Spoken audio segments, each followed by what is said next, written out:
दिसंबर 1971 की वो रात, जब अरब सागर की गहराइयों में सिर्फ पानी नहीं था, वहां छुपा था एक ऐसा राज जो अगर समय से पहले बाहर आ जाता तो शायद पूरा युद्ध ही बदल जाता। लहरें शांत थीं, आसमान स्याह था और इसी अंधेरे में भारत एक ऐसा कदम उठाने जा रहा था जिसे दुनिया आक्रामक कह सकती थी, लेकिन इतिहास उसे निर्णायक कहने वाला था। उस वक्त भारत और पाकिस्तान के बीच जंग सिर्फ जमीन पर नहीं, आसमान और समुद्र में भी फैल चुकी थी। पूर्वी पाकिस्तान में हालात बेकाबू थे और पश्चिमी मोर्चे पर पाकिस्तान हर हाल में बढ़त लेने की कोशिश कर रहा था। लेकिन एक जगह ऐसी थी जो पाकिस्तान की सबसे बड़ी ताकत भी थी और सबसे बड़ी कमजोरी भी, कराची। एक ऐसा शहर जहां से पाकिस्तान की आर्थिक धड़कन चलती थी, जहां से तेल आता था, जहां से उसकी नौसेना अपनी ताकत दिखाती थी। अगर ये शहर रुक जाता तो सिर्फ एक बंदरगाह नहीं, पूरा सिस्टम हिल जाता। भारतीय रणनीतिकार ये बात बहुत पहले समझ चुके थे, लेकिन सवाल था कैसे? सीधे हमला करना आत्मघाती हो सकता था, क्योंकि कराची की सुरक्षा साधारण नहीं थी। रडार सिस्टम, पेट्रोलिंग जहाज और एयर कवर, हर दिशा में चौकसी। लेकिन इससे भी बड़ा खतरा था दुनिया की राजनीति। 1971 शीत युद्ध का दौर, अमेरिका और सोवियत संघ आमने सामने। चीन अपनी चालें चल रहा था और हर बड़ी ताकत इस युद्ध को ध्यान से देख रही थी। अगर भारत ने खुलेआम कराची पर हमला किया तो इसे सिर्फ एक सैन्य कदम नहीं बल्कि एक बड़ा एस्केलेशन माना जाता। संयुक्त राष्ट्र तुरंत सक्रिय हो सकता था, युद्ध विराम के लिए दबाव बनाया जा सकता था और भारत का रणनीतिक फायदा खत्म हो सकता था। इसलिए फैसला लिया गया, हमला होगा, लेकिन ऐसा कि दुश्मन को पता चले पर दुनिया को नहीं। यही था ऑपरेशन ट्राइडेंट का असली मकसद। गोपनीयता यहाँ सिर्फ एक रणनीति नहीं थी, ये इस मिशन की जान थी। भारतीय नौसेना ने अपने सबसे खतरनाक हथियार चुने। ओसा क्लास मिसाइल बोट्स, INS निपट, INS निर्घात और INS वीर। ये जहाज छोटे थे लेकिन इनके पास वो ताकत थी जो बड़े बड़े युद्धपोतों को कुछ ही सेकंड में खत्म कर सकती थी। इनके पास थी सोवियत निर्मित स्टाइक्स मिसाइलें, लेकिन इन बोट्स की एक बड़ी कमजोरी थी, इनकी रेंज कम थी। ये कराची तक अपने दम पर नहीं पहुंच सकती थी। तो क्या मिशन यहीं खत्म हो जाता? नहीं, यहीं से शुरू होती है असली कहानी।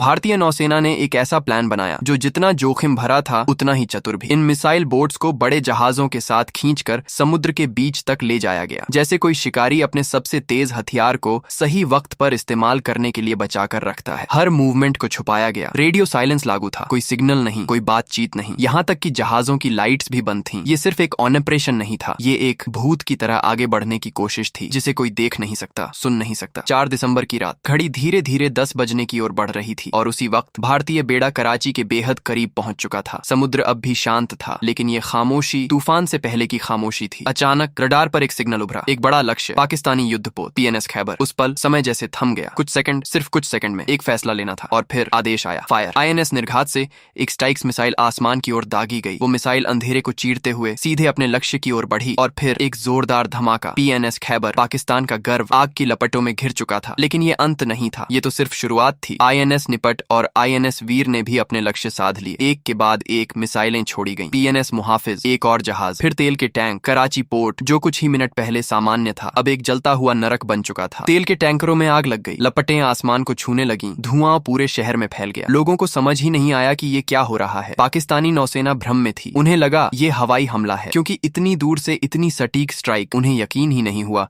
कि ये समुद्र से हो सकता है। यही था इस ऑपरेशन का सबसे बड़ा हथियार, भ्रम और गोपनीयता। अगर पाकिस्तान को पहले से भनक मिल जाती तो वो तैयार होता, एयरफोर्स अलर्ट रहती, रडार पूरी तरह सक्रिय रहते। लेकिन यहाँ हमला हो चुका था और दुश्मन अभी भी समझने की कोशिश कर रहा था कि हुआ क्या है। और यही कारण था कि इस मिशन को इतना गुप्त रखा गया, क्योंकि ये सिर्फ एक हमला नहीं था, ये पहले वार का खेल था। और इस खेल में जो पहले वार करता है वही जीतता है। लेकिन कहानी यहीं खत्म नहीं होती।